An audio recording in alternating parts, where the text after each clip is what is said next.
So I said hello, everybody. I didn't say hello to my council president, Mildred Crump, who's sitting right there. How you doing? And my colleague over there, the mayor of Orange, Dwayne Warren, is over there as well. And we have a powerhouse up here, and right, powerhouse. And just want to thank first the governor and the first lady for coming here to University Hospital in Newark to talk about women's health.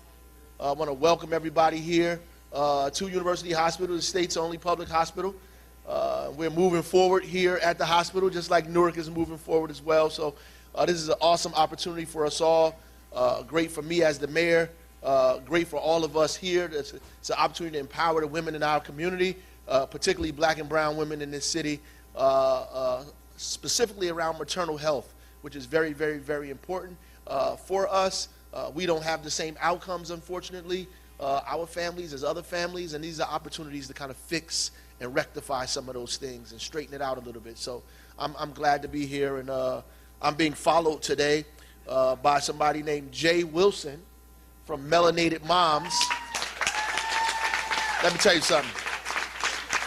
I like it already. When they told me the title was Melanated Moms, I said that's what we need, right? So I appreciate that, and come on up here and let these people know who you are.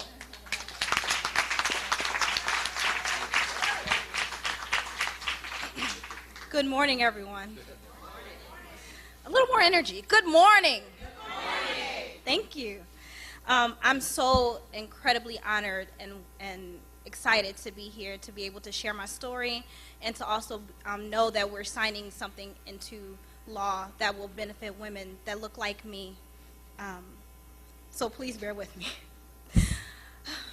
My name is Jay Wilson. I am the founding president of Melanated Moms. I'm also the community health nurse for the Greater Newark Healthcare Coalition. I want to thank Governor and Lady Murphy for even asking me to be here. This is more than an honor. This is absolutely a privilege to be able to be a part of this monumental thing today. In the last 15 years, I've worked as a nurse, and my primary patient population I've served has always been the marginalized population, mainly because I want to serve people who look like me, who come from places I come from, and who benefit from things that I know that we need. Throughout my life, I have experienced this particular crisis from many angles. As a nurse and as a patient advocate, I've served in Albany and Washington, D.C., fighting for the different civil and healthcare bills that affect people in the different communities of color. My perception on this issue changed significantly, though, when I became a patient myself. The outcome of my previous 4 pregnancies resulted in 2 losses and 2 beautiful girls who are actually in the audience today.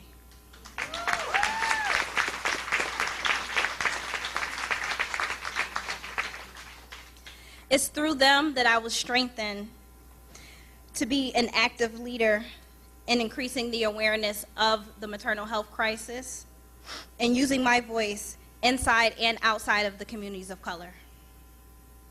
When my journey to parenthood began, I felt very voiceless and invisible. As a young girl, I was on Medicaid. I thought I didn't have the right to ask questions. I thought the disconnection from accessing quality health care wasn't afforded to me because I was on Medicaid. I thought that was the norm.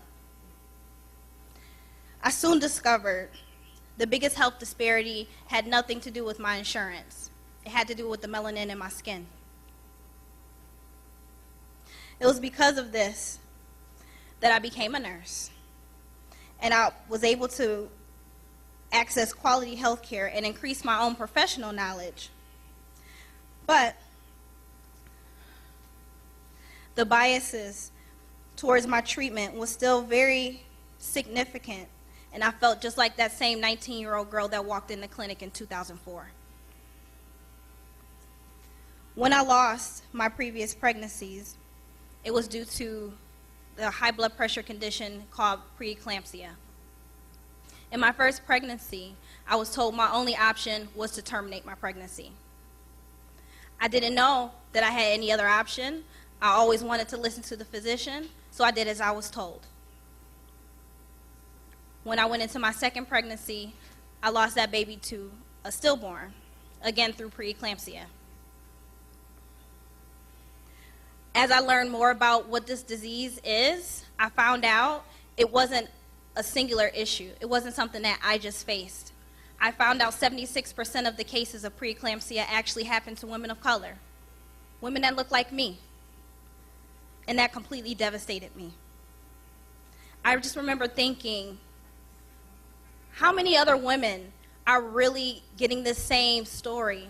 How many other healthcare providers, nurses, other advocates are telling them that their only option is you have no option? So, because I'm kind of like a problem solver, I decided to do something about it. So what I did is I created this community of support for moms and women of color. I gave us voices. I showed us how to advocate for ourselves. I showed us how to show up and show out. And I created Melanated Moms.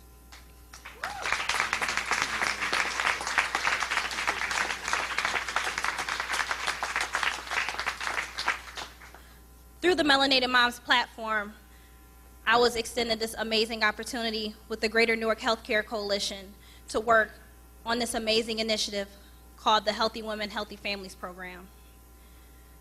This particular program literally serves the women that I have been trying to touch my entire life. It serves the women that look like me, that know what it feels like to be invisible. It gives us a face, it gives us a voice, it gives us hope, and I'm so excited that I'm actually a part of this.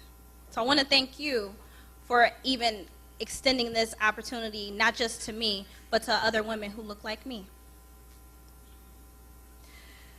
Through the Healthy Women, Healthy Families program, we've engaged hundreds of women, and this grant has been all over the state of New Jersey, and the First Lady has made it her personal initiative to make sure that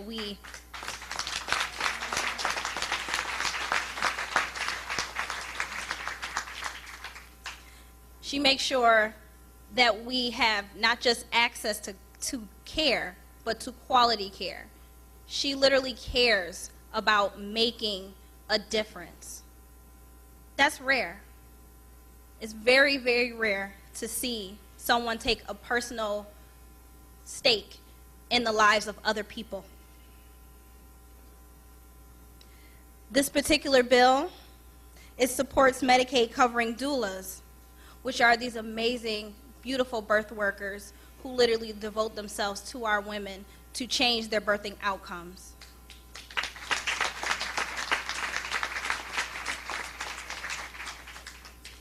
Through this bill, they've showed us the impact of the sound of our voices don't just live as a statistic on a piece of paper.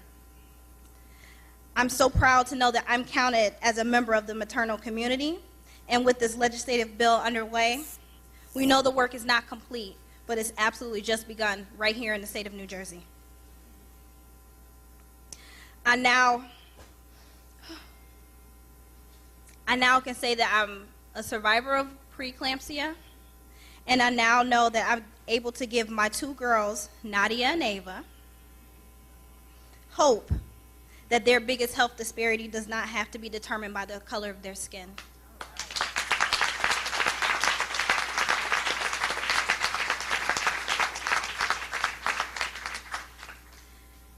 It's with my esteemed pleasure to now welcome First Lady Tammy Murphy. Thank you.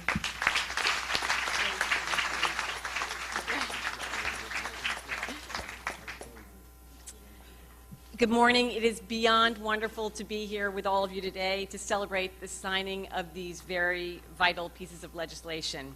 Thank you, Jay Wilson. How about Jay Wilson? Come on, let's give Jay Wilson. And Nadia and Ava, nice to see you there. Thank you for your kind introduction and for all of your work that you have done advocating on behalf of mothers all around New Jersey. I am honored to have you here with us to tell your story. And to my friends and colleagues, Department of Human Services Commissioner Carol Johnson over here, Department of Health Commissioner Sharif El-Nahal, thank you for being with us, and thank you both for your attentiveness to this urgent concern. Today marks a special moment in the work we have done together to ensure equity in care among all residents of the wonderfully diverse state of New Jersey. And to Mayor Baraka, thank you for being here and for all of your support for the mothers and children of Newark. I hope that together we can continue to make their lives both happier and healthier. Thank you for being a partner and a leader.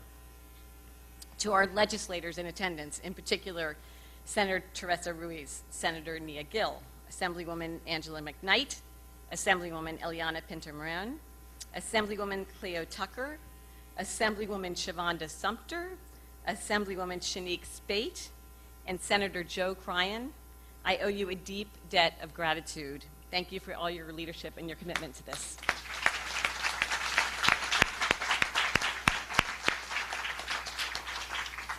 Earlier this year, I launched Nurture NJ, a statewide awareness campaign that seeks not only to reduce the state's high maternal and infant mortality rates, but to eliminate racial disparities. I have spent the last year and a half meeting with stakeholders across New Jersey, mothers, doulas, and others who have navigated pregnancy to understand the current conditions surrounding maternal and infant health in our state. Despite New Jersey's innovative healthcare network, our history of leadership in healthcare, and the promotion of smart public health policy, New Jersey currently ranks 45th out of 50th in the United States for maternal deaths. In short, this means that 37 women die on average for every 100,000 live births in New Jersey. For mothers and babies of color, the statistics are even worse. Within the first year of giving birth, Black women in New Jersey are 5 times greater than white women to die from maternal birth complications. Black babies are 3 times more likely than white babies to never see their first birthday. This is the widest racial disparity in the entire nation, and it is wholly unacceptable.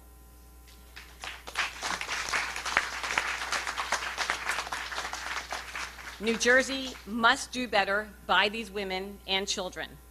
I'm proud to say that through these actions today, we will. We can and we will make New Jersey the safest place to give birth in the United States of America. Yeah.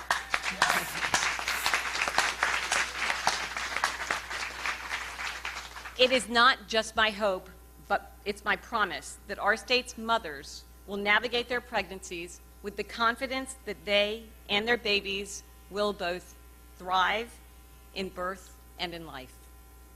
I believe that we have identified where our healthcare system leaves folks behind.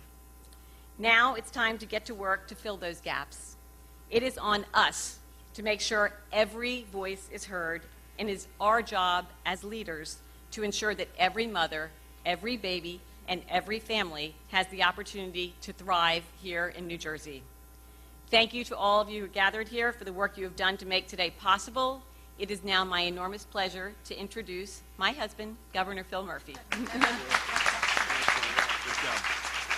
Thank you. Thank you, thank you. Good afternoon. Thank you, Tammy, for your introduction and for leading our administration's fight for healthy moms and babies. And last but not least, for our almost 25 years of marriage. So bless you.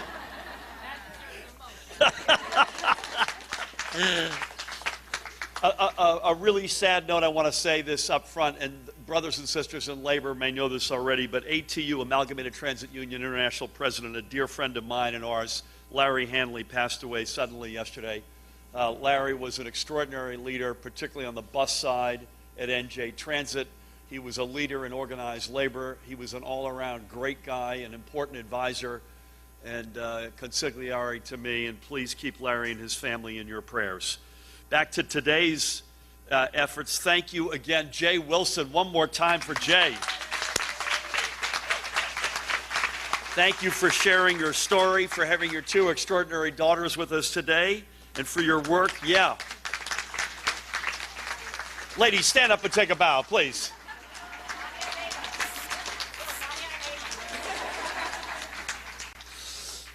And Jay, your story and your work through Melanated Moms and the Greater Newark Healthcare Coalition to help new moms and babies to healthy starts is deeply appreciated and invaluable. I have to give, there are a lot of shout outs. We could be here all afternoon, by the way. I want to make sure if you brought your lunch, you may want to dig in. I want to thank as well University Hospital, and generally, bless you, University Hospital, and and specifically to its acting CEO, who's done an extraordinary job, our dear friend and leader, Judy Persicelli. Judy, please stand up and take a bow. Yeah.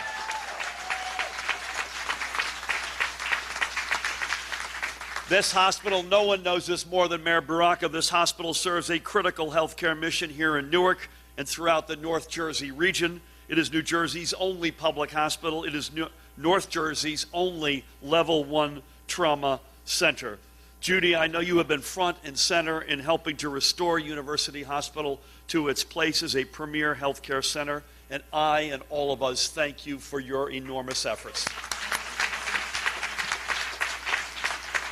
Mayor Baraka, it is great to be with you again. The last time we were together earlier this week in Newark, we were standing beside the so-called MTV moon person. You can't make that up. A little bit more gravity today, although the VMAs are coming to Newark on August 26th. That's pretty cool. As the mayor can attest, for many Newarkers, this is their hospital. And we are committed to working with him and his administration, with our partners in the legislature, and with community leaders and advocates, many of whom are here today, I might add, to ensure the health and vitality of this hospital, which plays such a huge role in the health and vitality of this city. While I am sad to lose Dr. Sharif Elnahal from our cabinet, I am proud that he will take the reins from Judy to lead the revival here at University Hospital, and I look forward to our continued partnership. Stand up, please.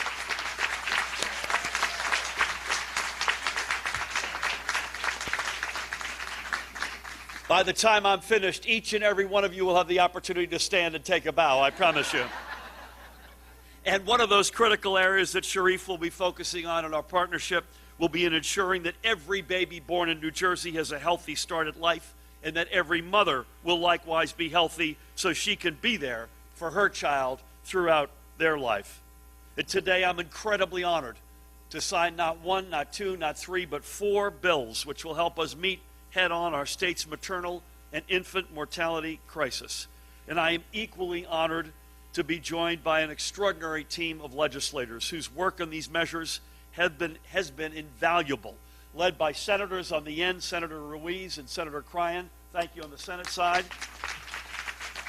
And Assemblywomen Ileana Penchmarin, Siobhan DeSumpter, Cleopatra Tucker, Angela McKnight, and Shanique Spike. Thank you all for your leadership. I would be remiss if I didn't acknowledge my president, Council President Mildred Crump. Mildred, if only you were our president. Mayor of Orange, again, he's been acknowledged, but a great friend, Dwayne Warren, is in the house. Bless you, buddy. And we're going to do, there's so many speakers, we're going to do the Q&A. I promise you I'll be available for Q&A. We're going to do it in the back of the room afterward. But in the meantime, Sister Pat Cody is keeping an eye on members of the press back there. So, Sister Pat, thank you. And from our cabinet, I want to reiterate acknowledging not just Sharif, but Human Services Commissioner Carol Johnson's with us. And, and a really important player, Lisa Asari, who we'll hear from later, Assistant Commissioner of Family Health at the Department of Health. And I got to give one more point of personal privilege. I got to give one more shout out to my wife, who has made maternal and infant health a key part of her work as First Lady, and who is at the forefront of our interagency and comprehensive Nurture NJ awareness initiative. The need for action could not be clearer. And as Tammy noted, in New Jersey, we've already got the statistics. The racial gaps are extraordinary and unacceptable, both for moms as well as for babies. In a state that is renowned for its leadership in healthcare and a state that is among the very wealthiest in our nation. These disparities stand in stark contrast to our core values. By enacting these measures today, New Jersey is making a strong statement that every mother and every child counts.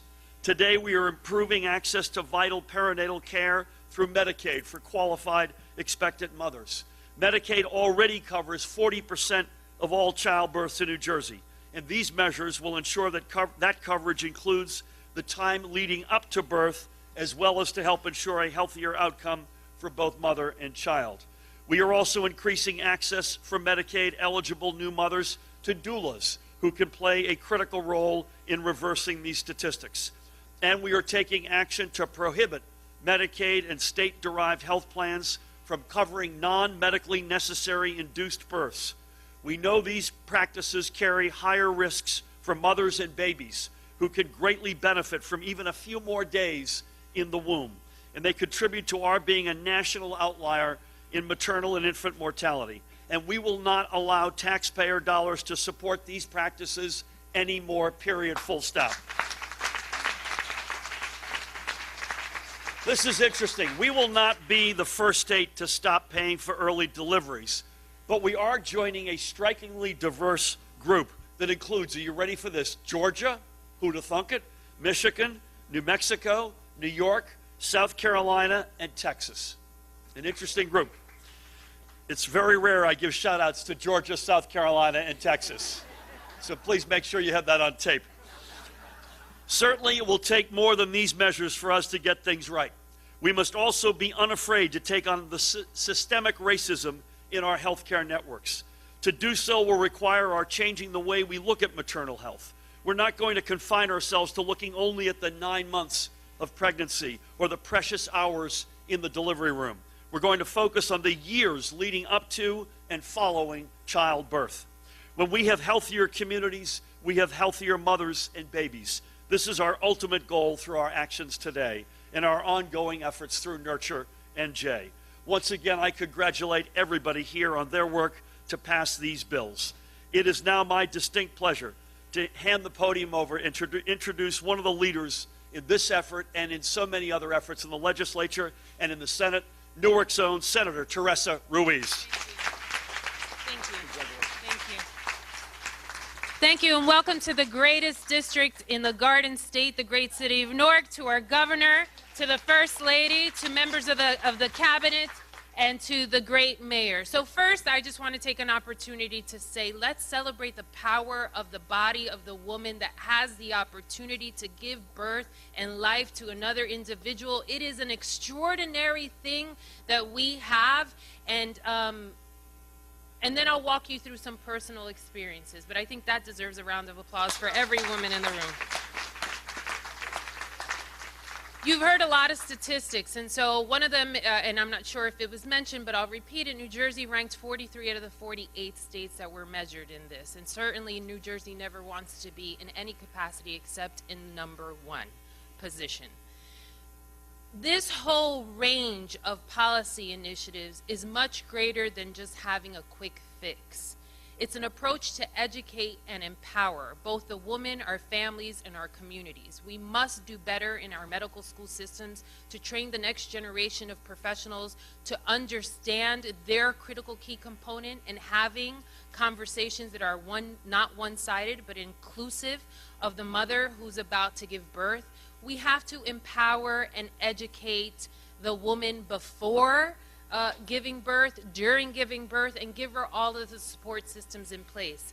So I had a baby about 2.5 years ago, and even though I look like a spring chicken, I was in the geriatric pregnancy category. That happens after the age of 35. It is an official term, yes. I just did not coin that. Unfortunately, perhaps we should coin it something else, like, the wisdom years or something. I don't know. I reached out to a doula, and I had the opportunity to work alongside of her. I have an older sister. I texted Eliana and Shanique to no end every time that I felt something, because I was afraid. I one day got a weird sensation on the bottom of my feet, and they were itchy, and I had the opportunity to text my OBGYN, who then said to me, you need to get down to the hospital right away. Here's something that I never knew. Pregnant women who have symptoms of itchy palms or itchy feet can be because of a liver enzyme that is secreted into the body that can create stillbirths. Who would have thunk it, right? I'm educated, I had a support system, I had a doula, I had a family provider. Fast forward to the day I'm giving birth, because of the same symptom, she didn't want to take a risk, and she induced me. And after 26 hours, we realized that the Pitocin wasn't draining in properly, and that's why I wasn't dilating to the level. I say geriatric pregnancy because when you're in that caveat, it's very quick for someone to take a knife and open you under the guise that there could be a health risk posed to you. But I said, you better pump up that Pitocin because I am pushing no matter what. New Jersey is at the forefront of not joining other states, Governor. New Jersey is at the forefront of creating a paradigm of policy that people will follow. Earlier this week, or maybe last week, I don't remember the date, the governor signed the New Jersey Maternal Care Quality Collaborative. And that's really going to be the roadmap for all of us to follow, kind of where this policy will lend itself to touching human beings during that most critical time in their life. And it is so key that we're making this announcement right here at University Hospital. When we think about a woman giving birth to a new human being, the support system it needs, the opportunities of hope, the expectations for the future, those are the same critical alignments that we look here at University Hospital for its future. It is the only baby-friendly designated facility in the state that doesn't get touted enough. There are programs to encourage new mothers to breastfeed is extraordinary. And these are the things that you're going to see surface to the top as the headlines of negative press go away. We have a key opportunity here in the state, and it's twofold. That's to bring women to the fold, empower and educate them, to move from 43 to number 1, to create a paradigm that puts us in a category that people will say, I want to be like New Jersey, and to show the world that this public health institution will rise as a phoenix out of the many opportunities it's had under the new direction of the commissioner. Now, are you still the commissioner? Yes. Commissioner in flux. I'll give you new. You don't fall into the geriatric component yet. But to everyone who's made this a reality today, thank you. To everyone who works here at the hospital, thank you for your commitment and your hope and faith for the future. And to all of the future mothers, never be afraid to ask questions. Never be afraid to seek out help. Never be afraid to text a friend at 3 o'clock in the morning if you think something is wrong. Our intuition is critical, and we should only not rely on that, but as we move forward, I can guarantee you that the next generation of mothers will be more empowered and educated in securing a safe birthing process. Thank you. All right, Senator, great job. Great job. We're not going to hear from everybody up here in case you're wondering, but thank you, Senator Ruiz. And I'm just trying to calculate what year your daughter is going to be a member of the Harvard graduating class. So we have to bless her heart. We've got a couple of speakers representing the Assembly. It's my honor again to bring up Newark's own Assemblywoman, Ileana Pinter-Marin. Come on down. So, good afternoon, everyone. Good afternoon. So, Senator Ruiz was right. She did text me for a lot of things every day. And we're glad that we have Shanique, which is a mom with much more experience. And I say that because, you know, in this light, it is important for us to ask questions. It is important for us to remember that we have friends that have been through it all. But it is also important for us to remember that our bodies are all different. Our bodies all react to different pregnancies in different ways. So not only should we call our friends, but we should make sure that we annoy our OBGYNs to death, because they want you to talk about what your symptoms are. And I will say that, you know, Senator Ruiz, you talk about that you had your child during the wisdom years, the fabulous wisdom years. And I think that at times we're in a rush to kind of maybe have certain things go into order, but I think that if I was at a different age, I think that what I would have known then compared to what I knew would have been different. And I say this because we have experiences even in our own caucus room with women of color who have gone to hospitals, who have told us, you know what, they didn't really listen to me. My child was exhibiting XYZ. And it wasn't until I called someone else that was of a different race that they made me listen. They made them listen to what it was that I was talking about. And it's important for us to remember that, because if for some reason your physician is not listening, you need to make sure that someone else will. And I want to talk to you about, you talked about your experience with regards to Medicaid. Well, this is why we're making sure that doulas will be able to be covered through Medicaid, because not all of us have the same support system that a lot of us here have. We might not have a support system at home, and we definitely might not have a support system after birth, which everyone always worries about. How's the baby? How is the baby doing? But I'll never forget the one important thing that my mom always used to ask is, how are you feeling? Because if you don't feel well, you can't take care of that baby. And if you don't have that other person, you need to make sure that your doula is there and that they know you and that they recognize symptoms that are off. And that's important. So I want to thank not only the First Lady, but the Governor for really understanding that women rule the world. I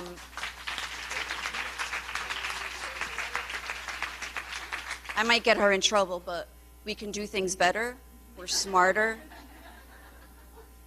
But the most important thing is that we understand our bodies, and we need to make sure that someone else understands what our body is going through. So to all the women that have given birth here today, and I thank you, because only each woman who has done that understands exactly what Senator Ruiz says. Our bodies are powerful, so we need to make sure that we have physicians that understand how powerful our body really are. Thank you. Thank you. Thank you, Ileana.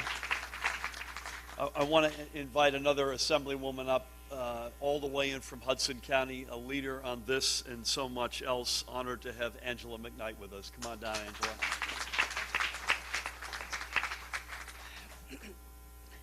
Good afternoon. I want to say thank you to Governor. I want to say thank you to the First Lady, also Mayor Baraka, all the legislators and the commissioners and everyone here that are assembled here. Thank you. I was just giving Assemblywoman Spate a hug because she was being emotional. She had gotten emotional. And I just want to share, and I just asked her right now if I can share.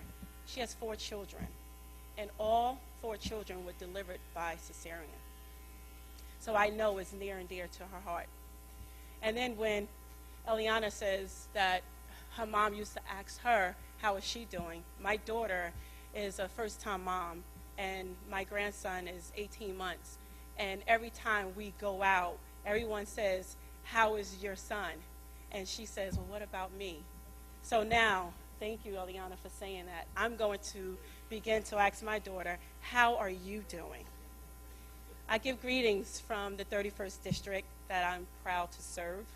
I also give greetings from the Assembly Women and Children Committee, in which I am the vice chair, and our chairwoman, Mascara, who is pregnant and is due to deliver her second baby any day now.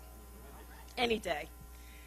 First, let me say that it is encouraging to see the progress our state is making with maternal health initiatives that will lead to more positive outcomes for women and children. I am pleased to work with our caucus to develop and be prime sponsor of A 4935, which prohibits health coverage of certain scheduled C-sections, deliveries, or labor inductions without medical necessity under Medicaid. Many moms who choose to schedule early C-sections without a medical reason may not fully understand the risks involved. It is estimated that 1,700 babies in New Jersey are unnecessarily delivered early, putting them and their moms at risk and danger of otherwise preventable complications. New Jersey, as we know, is ranked close to 50 And we know that black moms are more likely to die than women, white women. I'm so happy that Medicaid will now cover doulas so that underserved women can have more birthing support. The package of bills being signed today will help reduce these disparities. In closing, I would like to thank everyone here. Your work to help moms and children get the support that they need is crucial. Although we are making progress, we still need to do more in the state of New Jersey. And I'm proud to stand here with all of these legislators, as well as the First Lady, as well as the Governor, and as well as Jay. Thank you for sharing that story. Thank you. I'm proud to stand here today so that we can make sure that New Jersey becomes #1. Thank you. Thank you so much. Angela, thank you. There's a fair amount of chatter back here on the grandson thing, which we're God bless you and thank you. To all of the legislators, again, extraordinary leadership on this. We're going to have two more folks who want to just say a quick word, and it's my honor to bring up one of the members of our cabinet, a woman who has led in this fight, but based on her federal experience and now her deep New Jersey experience, occupies an extraordinarily important role in our cabinet. It's the Commissioner of the Department of Human Services, Carol Johnson.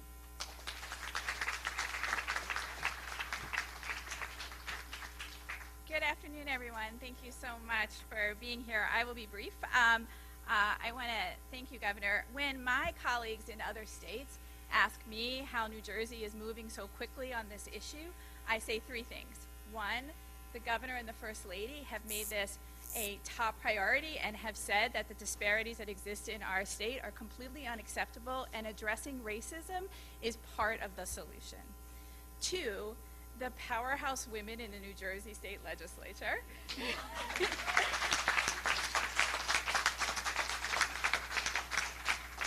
and three, the fierce, fierce advocates in our state. So a round of applause for you all. Without the combination of those three things, we wouldn't be here today. I run the Department of Human Services, as the Governor said. We run the Medicaid program. Today is a little bit of the passing of the baton. The legislature has laid out for us what the framework is for the policy changes that need to be made, and it's our job to implement them. We do that with a sense of urgency because we know how critical this problem is. But it's even more urgent given that yesterday CDC told us about half of pregnancy-related deaths are preventable. So we need to get to the task of preventing those deaths. And part of that is about what CDC tells us is we need to focus on a couple of things. One, the prenatal period, and that means health care for women across the lifespan. That means early access to family planning and managing chronic diseases, because a surprising number of preventable deaths, for pregnancy-related preventable deaths, are heart disease and stroke. That's why in Medicaid we've changed our policy to expand access to diabetes prevention, and why we have gotten rid of some of our barriers to getting tobacco cessation benefits, because having healthy pregnancies is part of living a healthy lifestyle. We've also, with the support of the legislature, expanded family planning benefits so that more women above traditional Medicaid eligibility categories can get access to family planning services, including long-acting reversible contraception, which we all know, everyone in this room knows, is one of the most effective forms of contraception. The CDC also tells us to focus on the delivery period. That's why we're so excited to be able to implement the dual legislation that the legislature has laid out, as well as the reducing early elective Cs policy and improving our risk screenings. And an important part of what CDC laid out was the importance of supporting women post-pregnancy.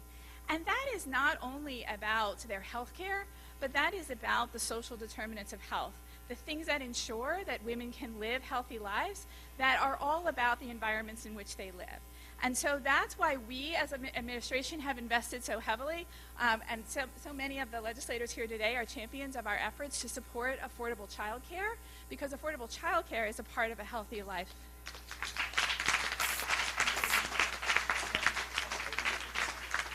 And at the end of the day, so much of this is about economic opportunity.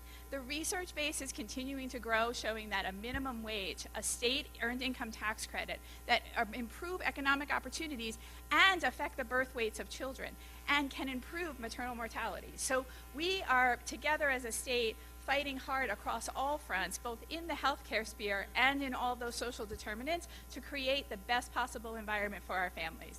Thank you so much. Well done, Carol.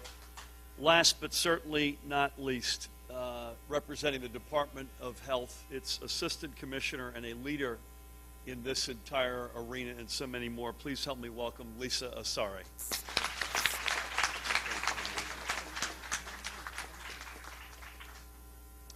Thank you very much, Governor, for that introduction, and thanks for having me. What a great day. I just think it's great to be here at University Hospital and great to be here in the great city of Newark. So wonderful and welcome. I'm the last speaker, and I'm going to speak to you about some of our efforts in the Department of Health. But I think it's important for you to know who I am. I am a mother. I'm also an assistant commissioner, but I've had 3 children in New Jersey. One is 23, one is 19, and God decided to give me a bonus, and I became a geriatric pregnancy patient, and I have a 10-year-old. But I say that because I think as a mother, the focus is always on our children. And I knew a lot about the stats around infant mortality and knew that certainly my kids were at great risk. But I had no idea about what was happening in maternal mortality. And now that I'm a mother and I have 2 daughters, it is my mission really to make sure that I take care of my grandchildren to come. But I certainly continue to ask my daughters how they're doing when they get to that stage. I had the benefit of having a mother that sort of flew in from across the world to be with me, so she was my doula. And I will say that she certainly made it her mission to constantly ask me how I was doing. We're from West Africa, so I think doula in Ghana is sort of like a mother or grandmother or aunt. But I think because of her comprehension of what happens to a lot of women in the early stages, she understood that this baby would be fine, but her baby, me, was the one that really needed to be looked after.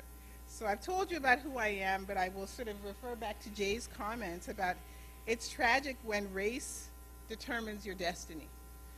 She has her 2 daughters here. I look at them and I think of my own, but we really have to do this work so that that is no longer our situation.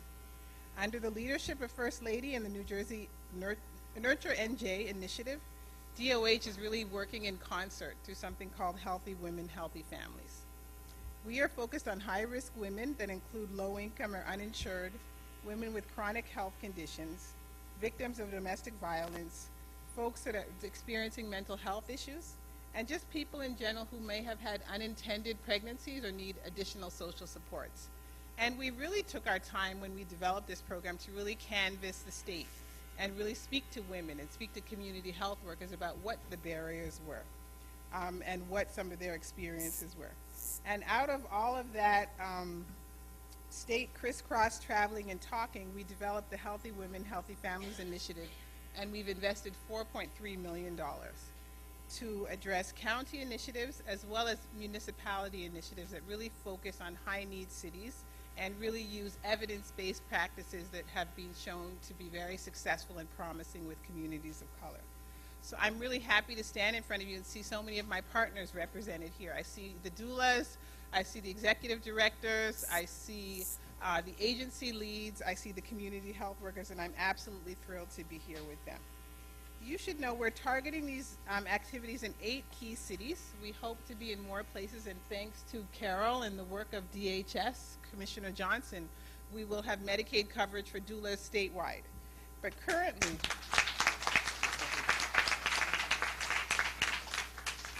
currently we are targeting this work in Atlantic City, Camden, Trenton, East Orange, Irvington, Jersey City, Patterson, and of course this great city of Newark. Doulas and DOH, the initiatives are receiving a total of $450,000. $280,000 is going to SPAN, our statewide parent advocacy network. I see SPAN here. $120,000 is going to Children's Futures, and some money is also going to the Southern New Jersey Perinatal Cooperative. So where are we now in terms of our efforts? We launched this initiative about 9 months ago. I say again, 9 months ago. So, you know, it's this, the baby is here. The first baby is here. We have more to go. But I will tell you that we are very proud of our accomplishments to date. I personally stay up at night thinking about this, but we are really making advances. So we have hired 77 outreach workers, 40 doulas, 29 community health workers, and 8 community health worker supervisors. More than 11,000 women have been screened since July of last year. 8,500 have been connected to programs like home visiting, programs like Healthy Start, and of course, Healthy Families, Healthy Women. And most of these women reside in communities with high rates of Black infant mortality. 72 women are participating in the doula pilots, and to date, 25 have delivered with a doula. And the most exciting news is one of our community health worker leads is actually in labor today as we speak. So we're waiting for the news of that baby as well. But I just want to close and say this is our moment. Never at a time have I seen, I've been in the department for 20 years, and I have never seen this much attention around this issue. So this is really our moment. We have the best champions that we could ask for, a governor and first lady who are behind us. And really push our efforts forward. So let's continue in this vein. Thank you so very much. Thank you, Lisa. Tammy reminds me that this whole space is captured in what are called family festivals. And they've held them so far in Camden, Trenton, and Patterson. Newark is next, Mayor.